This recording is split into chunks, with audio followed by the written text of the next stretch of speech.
Do bësh siç kam bërë unë, gjysmën e ditës do punosh për të tjerët dhe gjysmën e ditës do punosh për vete. Të gjithë ne kemi nisur nga diku, kemi mësuar diku. Të këshilloj, tha, të zgjedhësh më tha mua stafin më të mirë. Ishte Ismail Kadare, të kërkoj një deri them, edhe pa i thënë për pjesën e fotos, e kuptoj shumë mirë, më thotë lutem bëj pak shpejt se jam i lodhur. Burri vet i ka ndruar jetë nga një sëmundje. Të njëjtën sëmundje i ka ndruar jetë dhe djali, dhe tani ka dy nipër të vegjël që kanë po të njëjtën sëmundje, binjak. Mami im ka bërë një sakrificë atëherë në atë kohë, ka blerë një motor dhe ato pak ilaçe të sakta që vinin, mbaronin për 2-3 orë. Sa formula gëzoni sot nga baba juaj? Formula që kemi gati për pacientët mund të jenë diku ke 12-13 mikostopi, propsaliku, që shesim goxha dhe marrin për ekzema. Çfarë do kujtoni nga baba juaj?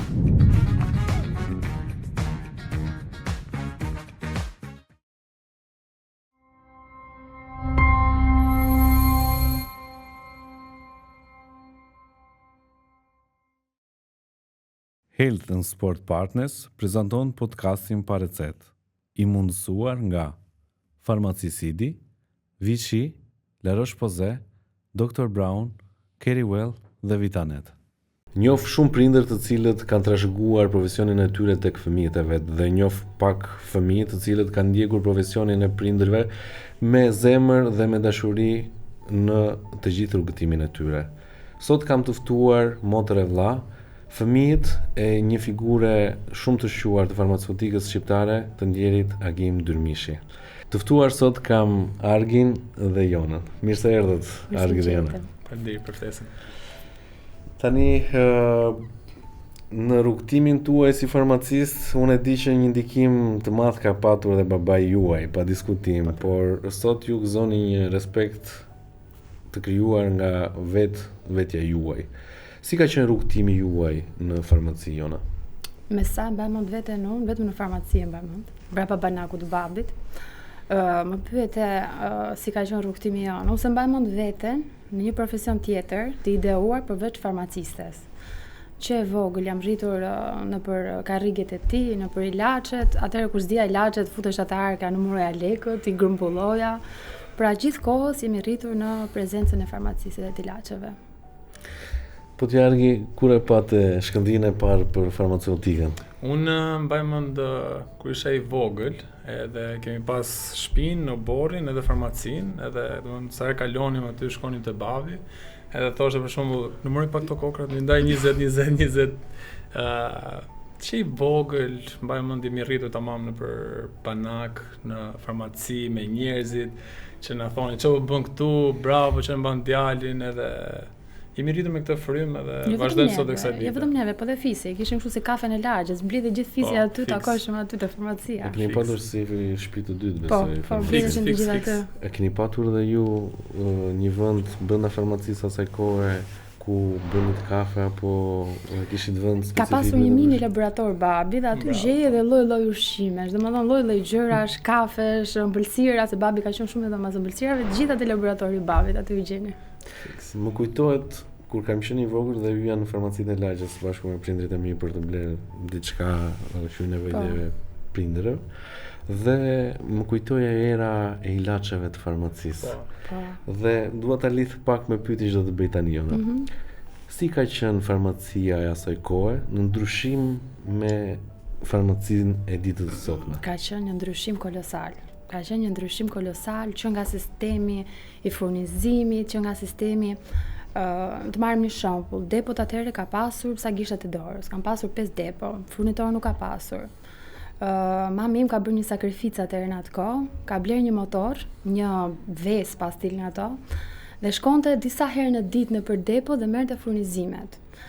Kryesisht ka pasur prodhimet e Profarmës dhe ato pak ilaçe të sakta që vinin, mbaronin për 2-3 orë. Domethënë kush i kapte i parë i kapte. Kemi pasur, mbaj mend që babi bënte shumë përgatitje galenike dhe me zor i gjenim ato materialet e para. Unë e mame shkonim me furgona ose me autobus në plastikën e Durrësit, merrim tasa ose nga ato që bënin përgatitjet e hundët. Pra ka qenë një sakrificë shumë e madhe.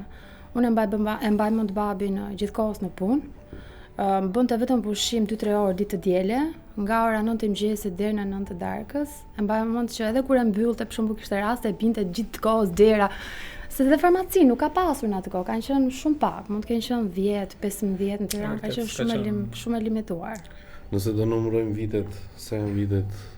Farmacia jonë është hapur në vitin 1995, diçka e tillë 95-96 në atë kohë, kështu që janë bërë pothuajse 30 vjet.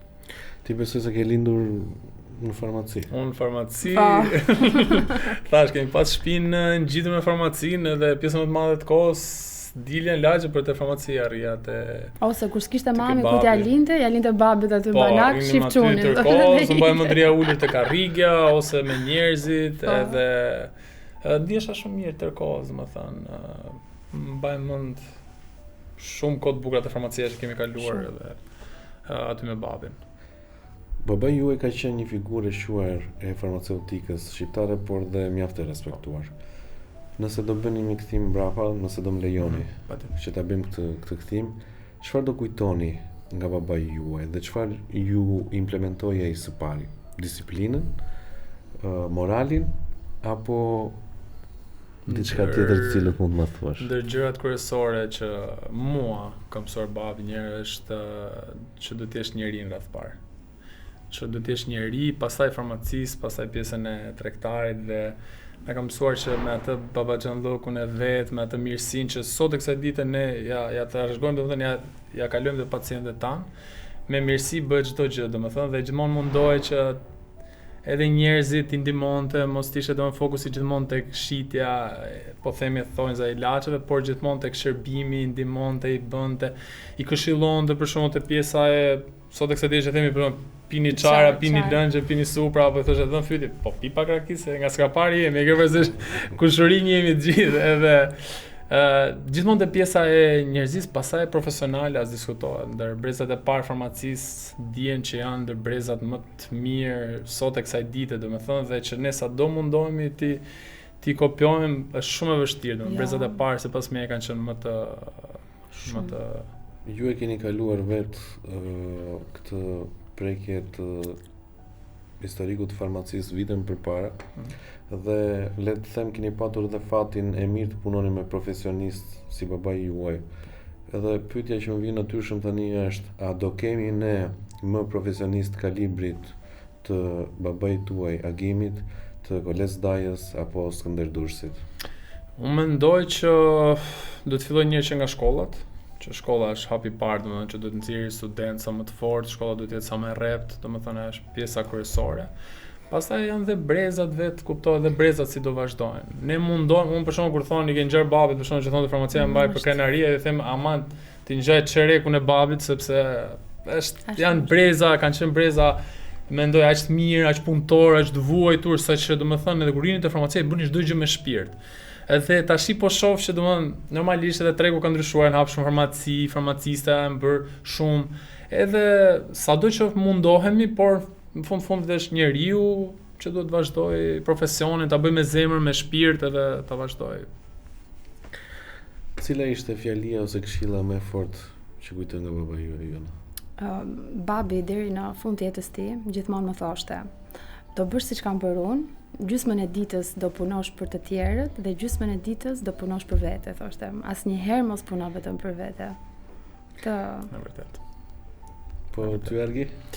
Kurse mua gjithmonë më thoshte se mua më shifte gjithmonë një çik e pjesa e biznesit. Më shifte çik se i kam ngjarë dhe mamit, i kam ngjarë dhe babait. Mami është ekonomisti atë shtëpia jonë që mbate lekët, edhe me laxhon për shembull faturat, recetat që paga shumë rimbursimin e të gjitha që voluminoze. Edhe unë thonë ti ke ngjarë mami, thotë, por duhet të jesh njeri në radh parë. Pra shpreha është që duhet të jesh njeri në radh parë që ti ndihmosh njerëzit, jo gjithmonë të shesësh, domethënë të fitosh, përfitosh, domethënë do në hiqe nga mendja, ndihmoj njerëzit, qoftë vjen për një këshill apo vjen me një recetë nga doktori, mundohu që ta ndihmosh, mos shkosh direkt të japësh gjëra dhe mbarove punën, mirupafshim, fitova. Mundohu që ta ndihmosh, të japësh një këshill si ti pi, si ti marri, ç'a duhet bëj, a ti marrë të gjitha ilaçet apo jo, a mund të heqësh ndonjë gjë, a mund të zëvendësosh një diçka të vogël, domethënë a ka nevojë për gjithë këto gjëra nga receta. Edhe gjithmonë babi me këtë mënyrë ka ndërtuar edhe gjithë punën sot e kësaj dite dhe njerëzit për shembull thonë sot e kësaj dite që na ka rastisur nga klientët 25-30 vite thonë për shembull që Shpesh kur vija te babi thoshte për shembull mesha, shnon dhe doktori disa gjëra, vitamina, suplemente, antibiotike të gjitha dhe kishte raste që babi për t'i ndihmuar se i dinte edhe nga ana financiare apo për t'i ndihmuar, thoshte për shembull që mos merr këtë, po merr këtë, për shembull ose piçara, lëngje zëvendësoje për shembull, ko them një vitaminë C zëvendësoje me një çaj boronice, komposto. Ske portokalle, i thoshte në shtëpi, po shtrydhat portokalle, ske portokalle, dogsh. Shtrydhi dy gota me thana, nga jeti i thoshte për shembull nga tropoja, po boronicë tropoja më buri thoshte. Zi boronicë, me ke bërë. Ske boronicë për infeksione, i thoshte. Edhe kupton, në këtë mënyrë krijoi dhe gjithë besimin, klientelën, dashurinë që sot kësaj dite klient për familje brezash i kemi, domethënë pacient, prindër e kalamajt edhe kështu breza me radhë. Nëse do flasim në vite, babai juaj ju ka lënë dhe një trashëgimi shumë të vjetër e cila është me përgatitje galenike. Po, patjetër. Sa e trashëgoni ju këtë? Po. Nuk jam fare profilit. Unë për shembull kam punuar në Itali në një farmaci për 6 muaj, që kishte laborator brenda që merre me prodhime galenike jashtëzakonshme. Por nuk jam e dhënë, domethënë nuk më jepet ai profil dhe me atë punë merret vetëm Argi. Dhe babi ja ka sqaruar në mënyrat më detaje Argi. Dhe Argi ka qenë edhe shumë. Është edhe ka një gjë që Argi kuzhinier i domethënë jashtëzakonshëm. Është me dëshirë dhe i them që nga kuzhina ka kaluar te përgatitjet galenike. Mua s'më jepet fare. Është vërtet. E ke parasysh kur e bën që shtot pak kështu që të bëhet formula sa më mirë. Do më hodha pak betametazon, hodha pak shishi. Sa formula gëzoni sot nga baba juaj? Po formulat janë të pafume, sepse normalisht ne mund të bëjmë dhe sipas kërkesës apo sipas recetës, siç tha Jona që ka pak më shumë psoriaz, mund të shtojmë diçka, ndryshon formula. Gjithsesi ne tash formulat që kemi gati për pacientët mund të jenë diku ke 12-13 formula që ti unë dhe mos më shumë në bazë të kërkesës. Por që mbaj mend që i vogël që bënim këto për shembull kremat e bebeve, kur i bënte babi, merrte për shembull lanolinën me kile për shembull. Lanolina vjen nga leshi dele, që ka atë aromën tradicionale. Edhe sot kësaj ditë kur e hap tasin, kujtohet ajo koha që bënim. Edhe thoshte babi për shembull, o baj thoshte po çfarë është kjo? I thoshëm, pse do përdorim? Për shembull yndyrë nga leshi dele. Thoshte po bën shumë mirë për pjesën e bebeve, se është zbutse, është organike, është kupton, nuk ke pse përdor për shembull gjëra jo organike. Që për asaj dite pastaj fillova edhe nga shkolla te Zoja domethënë. Edhe lindte Argi, më shumë po i jep tek tasin aty thoshte Argi, merr tani spatullën dhe mbushi ato ta. Rritë Argi mbush të 200 copë. Edhe te Zoja pastaj fillova duke mësuar edhe te babi, pastaj fillova diku ke 18 vjeç. Fillova ti përgatisja vet, për shembull një ditë kot po them doja të bëja për shembull labelo. Por si sa labelo bëja këtu derisa arrija labelo dhe kishim në farmaci. Pastaj thosha opa, çfarë është një gjë që duhet për shembull myku, psoriazin ose shifsha çfarë mungesa kishte tregu, po them dhe filloi përgatitja derisa sot e kësaj dite për shembull kemi këto formulat tona që i kemi domethënë më mira më spikator për mykun që është mykostopi, për pjesën e psoriazit që është propsaliku, domethënë që shesim goxha dhe marrin për ekzema, për këto dhe ne marrin dhe jashtetit i porosisë me familjar, lutem i bëj ja 4 copë 5 copë. Do të çojnë në Itali te vllai për shembull se i ka bërë shumë mirë ai kremi. Ka përdor çdo gjë. Apo pastaj sipas edhe porosive të mjekëve, dermatologëve për shembull që marrin për shembull për skabjen me baza të ndryshme sufri, po jap kot një shembull. Ose me për ure, domethënë që kanë me përqindje ure për shembull, ka për themrat e këmbëve, ka domethënë pafund. Ti Jona ke punuar dhe në Itali në një periudhë kohë? Po, faktikisht unë bëra praktikën, pata shansin që koordinatorja ime asaj kohe më çoi në një ndër farmaci, ishte farmacia më e mirë e Milanës.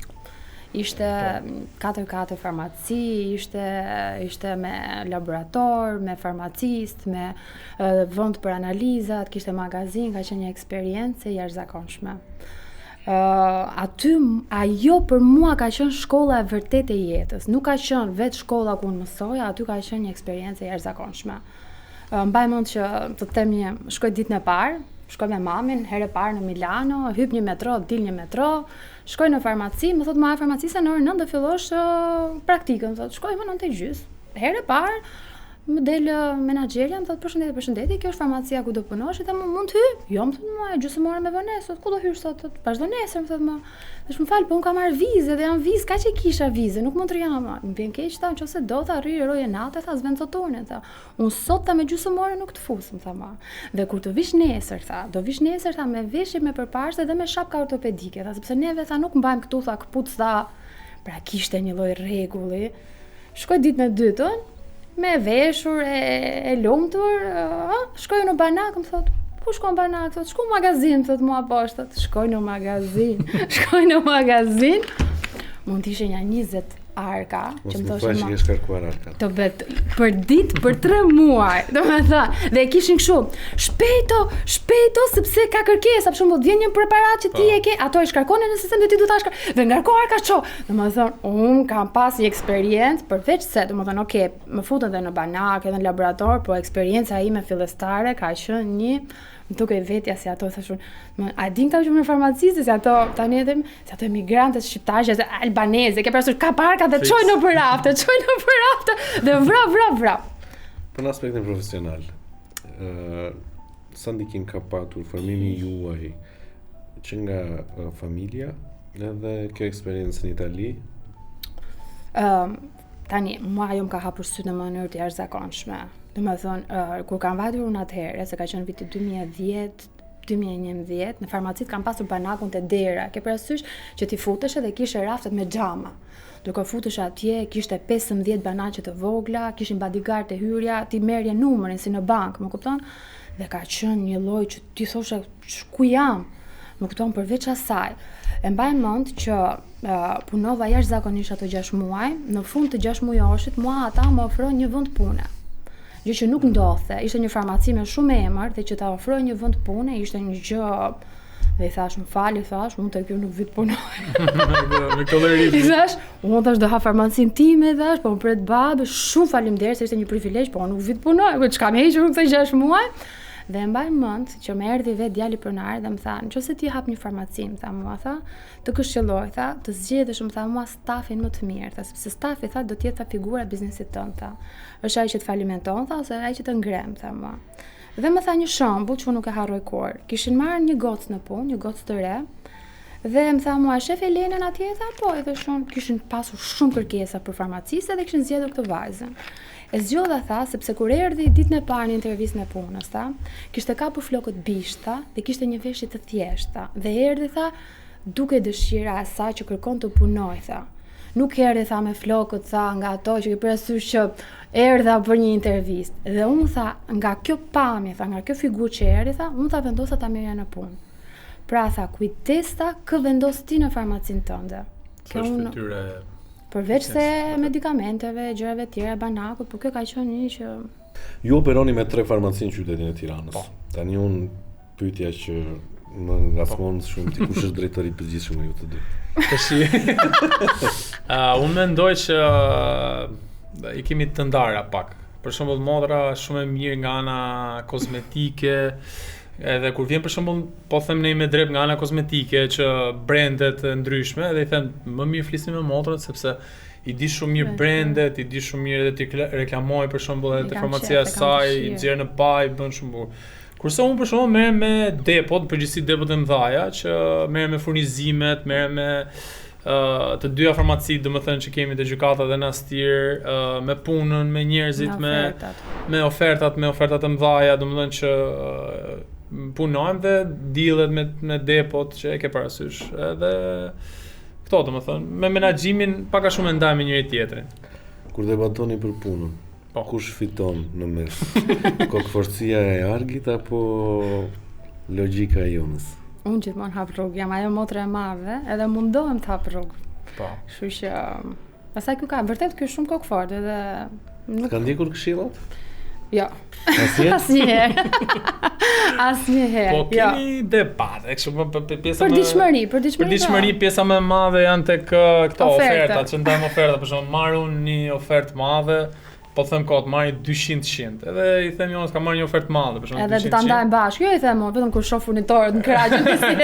Jo, i them ka marr 200, i them, një produkt që ecën, ka ecurinë e vet. Edhe I them, do marrësh ofertë, po më thot, më bëjt 2+1. Po si 2+1 ka marrë 300 zloty ku të çoj 297. Po ti mund të bëj kërkesë pa kështu, pa pyetur. Pa pyetur fare, nuk e shoh aty, pa firmosin do të erdhi. Bëj 50 që 25 që e kupton. Vetëm ke kjo pjesa, domethënë, kurse me pacientët me kështu jemi bashkë, familje, domethënë, edhe më thonë herë pacientët për shkak që vajtat e motra, edhe për shembull ose erdhat e ty edhe. Para se më bëri përshtypje se para disa ditësh kur isha edhe tek farmacia juaj, pash dy zonja hyn tek farmacia e Jonës, edhe ndërkohë I them Jonës që janë edhe dy zotrinj aty pas për të pyet. S'ka problem, tha se vjen te Argja. Si keni ndarë apo? Ashtu lagja janë ashtu është, domethënë vin aty te hyrja, gratë futet tek unë, burrat ecin drejt. Dhe them, po falë, thashun, çka ka xhaxhi, thashun që hecën. Ler ta sa shkon te Argi dal. Shkon te Çikada. E di, ose kur kap në një pacient, shumë ti aty shkon futesh te farmacia Argi, ndërkohë që shef pacientin tënd që shtri aty në banakë, po ti këtu ç'a do? Shaku fund kam. Po jam ra rasti, nuk është se po vi. Edhe kur shkon te Jona te motra, te farmacia te Vazishanta edhe e shoh një pacient aty them, pas pëlqen në ime që vjen duke. Edhe fillon të shkëndet ju sigur. Po jo se kam afër, po jo se sa dole nga shtëpia. Po s'ka gjë më çaçi. Kush është më I butë për pacientët? Më I butë? Më I butë. Unë besoj se jo dhe Argi, të dy njësoj jemi. Nuk kemi. Po Jona të dy njësoj kemi. S'ka ne diferencë. Nëse se ne ka lënë babi këtë pjesën e butësisë, mirësisë, babaxhandllokut që do ta jemi të duruar. Do ta tregojmë gjithmonë, domethënë, edhe të dy pothuajse njësoj. Unë thjesht mbasa nga kjo pjesa e biznesit që jam pak më jashtë, po Jona më duhet pak më butë me pacientë, domethënë. Unë ndonjëherë them dhe jo. Ndonjëherë për shembull, kur duan ndonjë gjë jashtë, kurse Jona është pak më butë, domethënë. Nëse do t'i ndronit rolet për një javë. Çfarë do ndodhte? Se do ndronin dhe farmacit. Po do ndroja komplet marrin ofertën.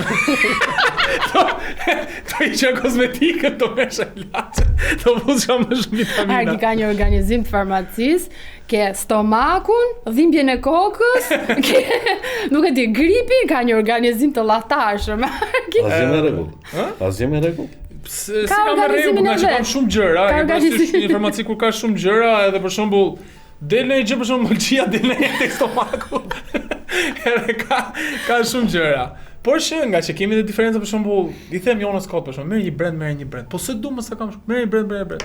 Po të kisha unë për shumë farmacinë sa do kisha fu direkt atë brandin. Edhe çfarë më vjen ai furnitori aty brandit. Dëgjoj se më tha Argi, po nuk e dua. Vjen pas një jave. Po dëgjoj se më tha Argi që mund ndrosh me, po nuk e dua, po vjen më ne. Po shko te Jona.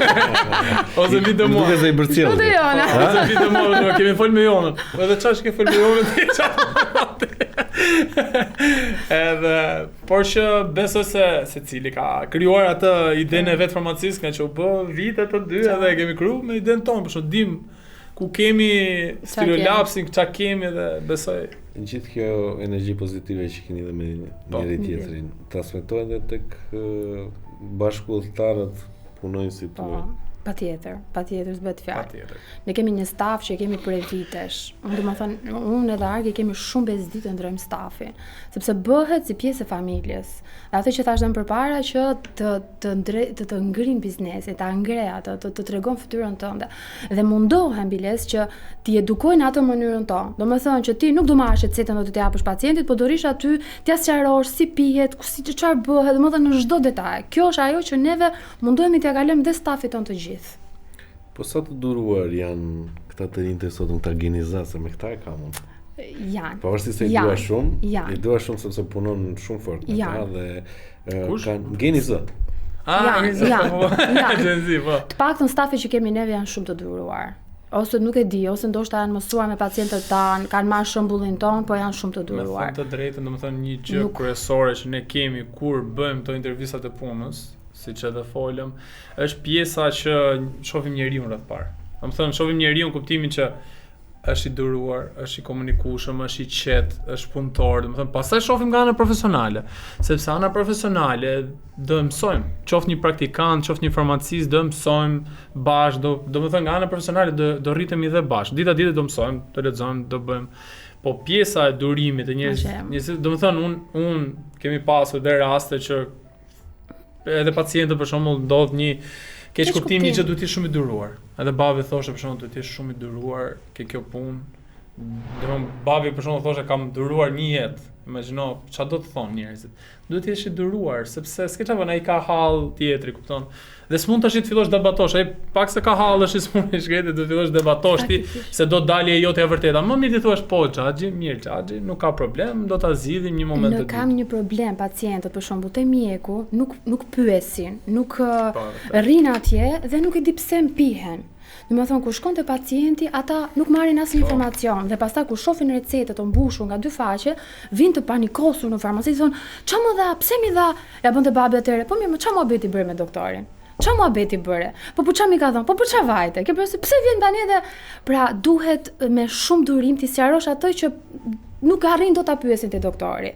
Çdo gjë me detaj. Për çfarë ta ka thënë? Pastaj thon, po unë kam këto, po unë kam dhe këto, po unë kam këto. Po pse s'ia thua doktorit? Pra kjo do një durim të jashtëzakonshëm dhe këtë durim që kemi pasur neve mundojmë t'ia transmetojmë dhe gjithë stafit që kemi në farmaci. A ju ka ndodhur ndonjëherë që një falënderim i thjesht t'ju ketë zbukuruar komplet ditën dhe të jetë trofeu më i madh në të gjitha aspektet e fitimit? Patjetër.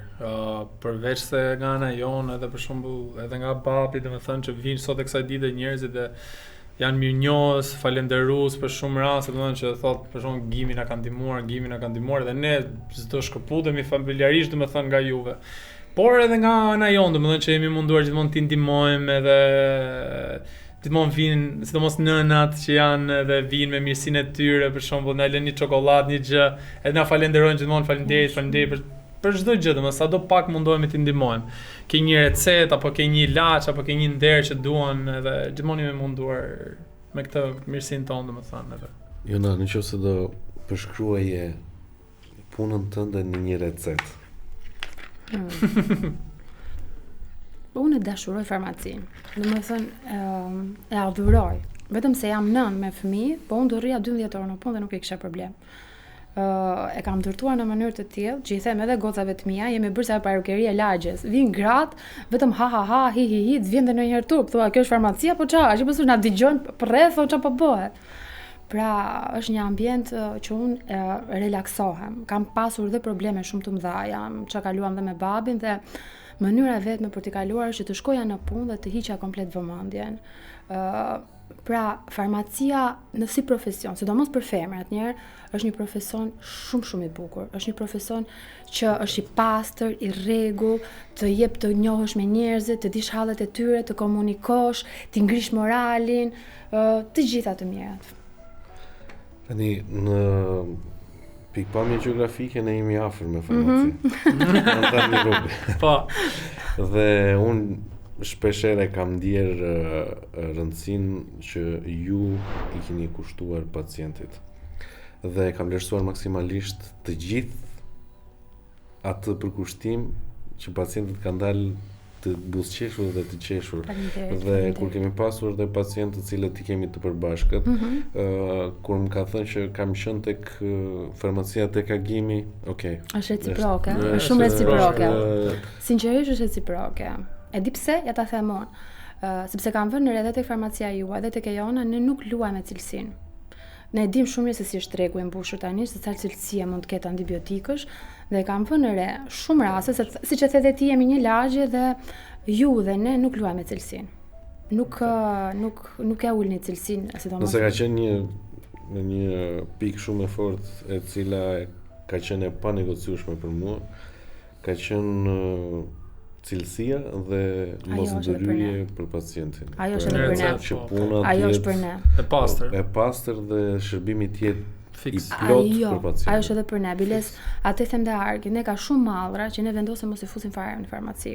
Se një gjë tjetër për shembull është edhe sinqeriteti. Në herë me pacientë është më mirë të jesh i sinqert, për shembull që i thua që se kam këtë preparat që të ka dhënë mjeku, se sa t'ja ndrosh apo të bësh diçka tjetër, domethënë më mirë thuaj se kam, e kam vërë shpesh domethënë, do ta sjell më vonë, apo mundohesh që t'ia gjesh domethënë nëpërmjet disa debë duke pyetur dhe arrin Dhe domethënë pacientët, të gjithë binte, domethënë kur ti thua nuk e kam do të ta porosis ky fiksiosh, nuk e kam probleme, lë recetën dhe hike. Më mirë e kanë të sigurt ashtu sesa ti shkosh dhe t'ia ndrosh. Sesa ti t'ia ndrosh apo vetë. Unë kam nga praktika me përditshme e punës, por dhe nga egoja ime personale në momentin që vendosa që unë do shërbej banak. Dhe në përgjithësi kemi pacientë të cilët na vinë dhe na pyesin për sëmundje të ndryshme, për medikamente të ndryshme, edhe për gjithçka. Dhe në momentin kur ka diçka që unë realisht nuk e di ose nuk kam informacion, i them, shiko, më prit pak sa të lexoj pak dhe të jap një përgjigje mirëfillt edhe përgjigje të duhur, jo thjesht të jap një përgjigje në ajër. Dhe kam vënë re që shumica nga pacientët e vlerësojnë jashtëzakonisht shumë këtë gjë. Okej, thot, lexoj po thjesht vetëm thuaj. Do të jetë ndonjë preparat i ri që ka hyrë tani, se ne s'kemi lindur të ditur. Vim për ditë preparate të reja. Gjën e parë, më fal, unë s'kam parë asnjëherë këtë preparat. Për 2 minuta ta kontrolloj, ta gjej çfarë është, se nuk ka asgjë. Prandaj se është edhe pacienti që ti po mundohesh. Do të kjo vjen edhe nga vetbesimi. Nga vetbesimi që kemi ne si farmacistë, që kemi një lloj eksperiencë dhe që e shpletojmë këtë edhe te pacienti, që e shef pacienti dhe e di për shembull që ti s'ke problem ta thuash. Përsa kur është një farmacist i ri, ka të ndrojtjen, ka të mungesë vetbesimi, dhe është ajo pastaj që bën edhe në gabimet, ndryshimet këto. Unë gjithë farmacistëve tek farmacit tona, por dhe me kolegë jashtë farmacive tona të cilët janë të rinj, ju jap të gjithëve një këshill. Ju them që askush nuk ka lindur i ditur, i zgjuar dhe me një eksperiencë pune. Të gjithë ne kemi nisur nga diku, kemi mësuar diku, jemi investuar diku për të arritur ndoshta në këto nivele që jemi ditë të sotme. A kemi gabuar ne gjatë rrugës? Pa diskutim që kemi gabuar. A kemi pasur nevojën e kohës për të mësuar dhe për të arritur ku jemi sot? Po, kemi pasur të gjitha. Thjesht është durimi që ti Argi po thoi pak më përpara. Thjesht duhet të jem pak më të duruar për të arritur në nivelet ku duhet të arrim. E vërtet, unë për shembull shifsha që kur mbaruam shkollën për shembull 23 vjeç edhe rria në farmaci në Astir apo edhe te babi, merja leckën, leja farmacinë edhe po shifsha për shembull shoqërinë apo kështu që dinin bën uria te farmacia dhe për ditë rria çdo edhe fundjavë rria të dielave, rastise domethënë. Dhe babi thoshte gjithmonë, "Je i dyruar, se në fund fare domethënë do dalësh ti më i fituar." Pavarësisht të tjerët për shembull mund duken që është e lehtë, bëjnë qef disa puna është e lehtë, nuk është e lehtë. Rruga domethënë nuk është e lehtë, por në fund fare ja vlen shumë. Domethënë nëse ne kemi 14 vjet eksperiencë, domethënë që merremi me farmaci jona shumë edhe kam kuptuar që në fund fare ja vlen çdo ditë që rin punë, çdo ditë që ti ri sot, çdo vit që kalon domethënë është për vitin tjetër sukses, fitim edhe rrit akoma më shumë puna. Por gjitha s'bëhet dot pa durim. Duhet të jesh shumë i duruar, qoftë punat e banaku, qoftë dhe kur s'ka punë, sepse është pjesa më e vështirë, ndonjëherë s'ka punë edhe ndonjëherë mërzitet se do të rish aty, të rregullosh, sistemosh, të bësh, të merresh me diçka, ilaçe, gjëra të reja për shembull, derisa të krijohet puna, të shohin klientelën aty ke farmacia, të shofi për ditë që je aty dhe mbas X vitesh domethënë, sepse disa duan kështu të shpejtë domethënë, pse s'kam punë për shembull. Asgjë nuk ka të shpejtë. Asnjë rrugë nuk është. Për shembull farmaci vitin e parë, farmacia si ka gjë thon. Po jo, pse ka puna ai thon. Po jo, se kemi 10 vjet që po rrim si qeni nga mëngjesi deri në darkë, vaj po e them, po kështu thosh dhe babi, rrim nga mëngjesi deri në darkë dhe kur vjen puna domethënë, prandaj për këtë gjë domethënë se duhet të jesh shumë i duruar dhe trishte puna të investosh. Për mua është shumë e rëndësishme dhe investimin që bëjmë gjatë procesit të punës që ne bëjmë gjatë viteve. Investim në përditësimin e një urive. Dhe këtë ja u them me bindje të gjithë farmacistëve. Po, vërtet.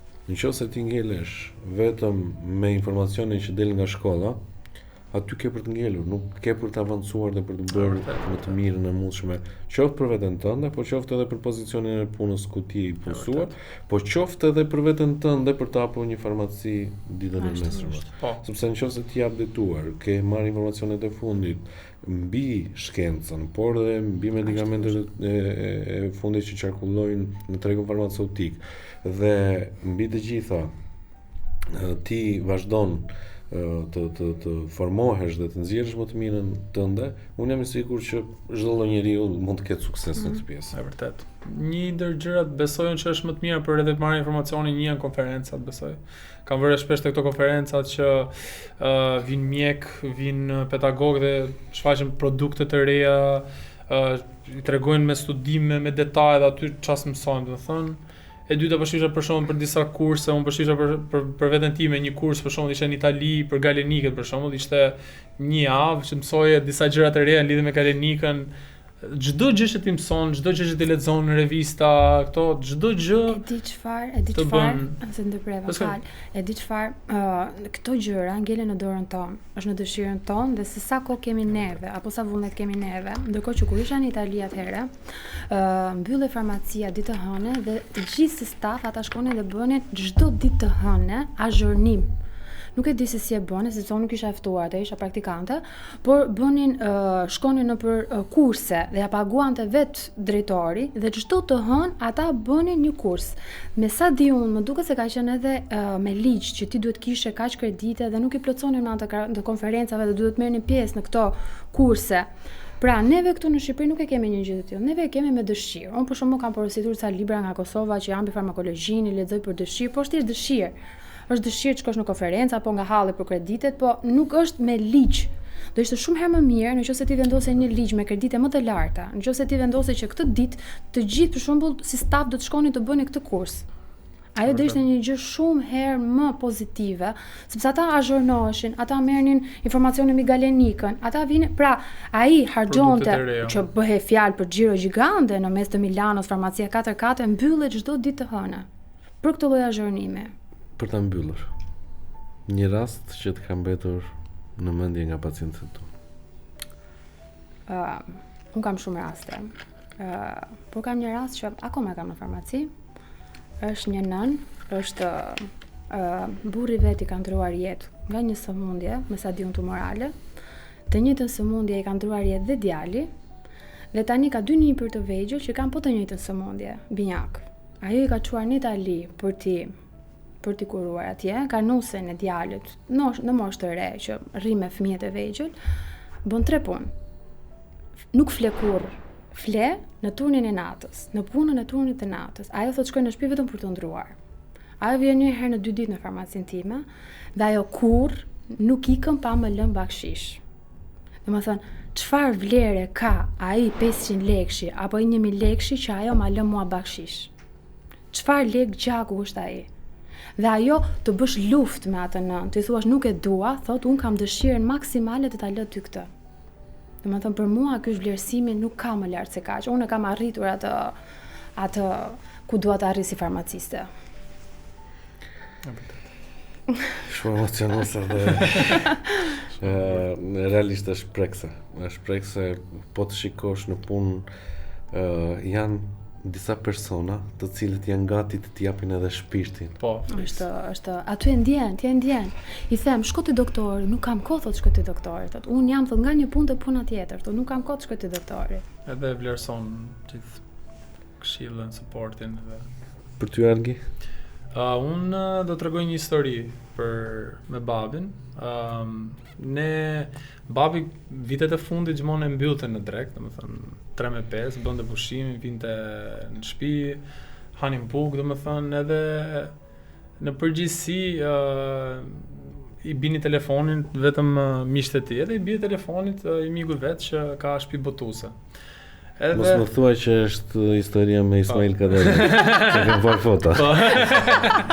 Edhe I thot, Gindo, vish pak poshtë, thosh hapet farmacinë, se ne shtëpinë kemi afër me farmacinë, edhe I thot se jam me Ismaili. Thot, me kë Ismaili? Me Kaderin, thot. Edhe më thot mua, Argi më thot mua, a të presim poshtë, kështu, edhe më babi vishu shpiti I poshtë. Edhe shkojmë poshtë, ne, ishte Ismail Kaderi, shoku babit, edhe ishte pak pa qef. Ishte pa qef, ishte më duket me pajam, pak I lodhur. Bëri muhabet me babin, edhe babin ndihmoi me këshillat e veta, edhe me disa ilaçe domethënë që ta ndihmonte, edhe në fund fare I them unë të lutem të kërkoj një nder, I them, edhe pa I thënë për pjesën e fotos, e kuptoj shumë mirë, më thotë lutem bëj pak shpejt se jam I lodhur. Edhe kemi një foto sot të kësaj dite, domethënë që kam te farmacia edhe kam kujtim shumë bukur. Edhe domethënë ajo është një moment shumë i bukur që do veçoj. Kënaqësi e jashtëzakonshme që ditën e sot me ju si koleg, por dhe si dy miq shumë të vyer, si dy njerëz me një shpirt shumë të pastër dhe me zemra shumë të mira, qoftë për pacientët, por qoftë edhe për ne që ju rrethojmë dhe na rrethoni. Faleminderit që ishit sot me mua. Faleminderit Arvi, faleminderit Jona. Dhe shpresoj që mirësia juaj të implementohet në breza me radhë ashtu si babai juaj. Patjetër. Faleminderit. Faleminderit.